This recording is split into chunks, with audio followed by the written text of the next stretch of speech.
बाबा मला नवीन सायकल आणली, पण इथं गिअर वाली आहे. मला तर साधी सायकल चालवता येते. हिला कशी चालवतात बाबा? काही नाही रे, सोपी असते. आपल्या आयुष्यात सारखी असते रे. काय बाबा? काही नाही रे, चल तुला ही सायकल शिकवतो. बाबा सुरुवातीला कुठला गिअर टाकायचा? हे बघ, पहिला गिअर म्हणजे सर्वात सोपा. काहीच जोर येत नाही. सायकल अगदी अलगद चालते. किती चढ येऊ दे, हे गिअर तुला काही त्रास जाणून देणार नाहीत. गिअर म्हणजे आई बाबा. आपल्यापर्यंत काहीच अडचण येऊ देत नाहीत. बालपणी आपला हाच गिअर लागलेला असतो ना. ज्यांना हा गिअर नाही मिळत त्यांना विचारा. बाबा सायकल बघा ना, धावतच नाही आहे. किती पायडल मारतोय पण पळतच नाही. अरे आता तू वेग पकडला ना, म्हणून पहिला गिअर तुला हलका वाटत असेल. आता तू दुसरा गिअर टाकू शकतो. तुझा वेग वाढेल पण थोडा पायांवर जोर येईल. दुसरा गिअर म्हणजे काही गोष्टी तू स्वतःहून शिकू लागतोस, नवे मित्र जोडतोस. कधी ना कधी हा दुसरा गिअर टाकावा लागतोच बाळा. पहिल्या गिअरला पकडून राहिलास तर सर्वजण पुढे निघून जातील तुझ्या. बाबा मला अजून वेग पाहिजे, मी दुसरा गिअर टाकू का? हो टाक ना, पण सांभाळून. हा आता तुझा वेग अजून वाढेल. हँडल नीट सांभाळ.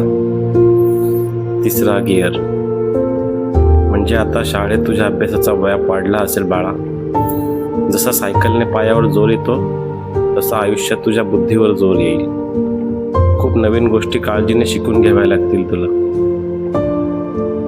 बाबा सर्व रस्ता व्यवस्थित आहे, मला चौथा गिअर टाकायचा आहे, टाकू का? हो बाळा, मागचा सर्व रस्ता चांगला होता म्हणून पटकन तुझा वेग वाढला. टाक आता चौथा गिअर. अगदी स्वीट स्पॉट असतो हा गिअर. तुला या गिअरमध्ये खूप मजा येईल. चौथा गिअर म्हणजे आपली कॉलेज लाईफ चालू झाली. सर्वात सुखी दिवस हेच तर असतात आपल्या आयुष्याचे. हेच दिवस तर पूर्ण आयुष्य लक्षात राहतात आपल्या.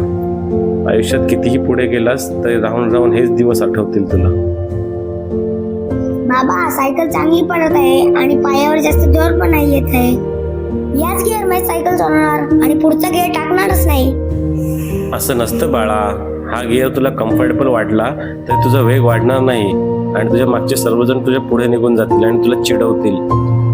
मग तू नंतर गिअर टाकलास तरी ते लांब निघून गेले असतील.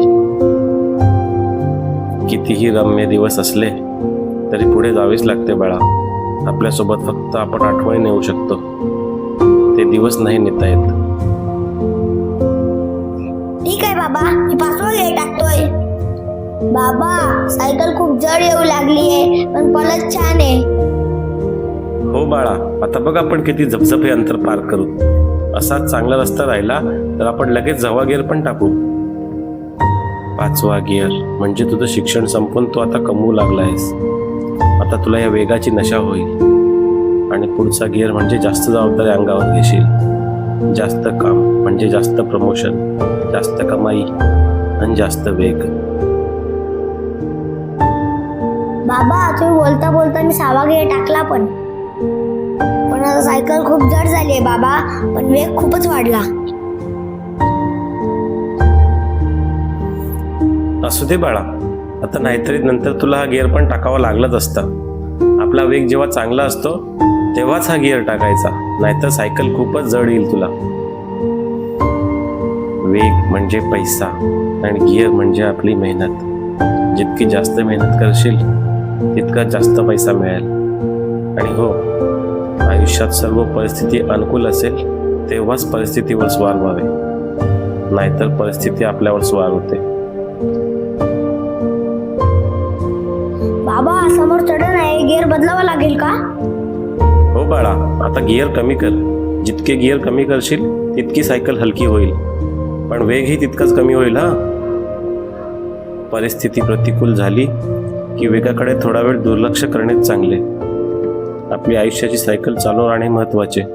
वेग तर नंतर पण वाढवता येईल ना. बाबा, ही सायकल चढणी व चढली तरी खूप झाली माझ्यासाठी. वेग तर उतरणी व वाढणार आहेच ना माझा. भले शाब्बास, आयुष्याचा खूप महत्वाचा धडा शिकलास की रे तू. पण पुढे कधी हे विसरू नकोस. नाही विसरणार बाबा, पण तुम्ही मगापासून मनात काय विचार करत आहात? तुमचं लक्ष कुठं दुसरीकडेच असल्यासारखं वाटतंय मला. काय नाही बाळा, मोठा होशील तेव्हा समजेल तुला. आता तू सायकलचा आनंद घे फक्त. जास्त विचार करू नकोस.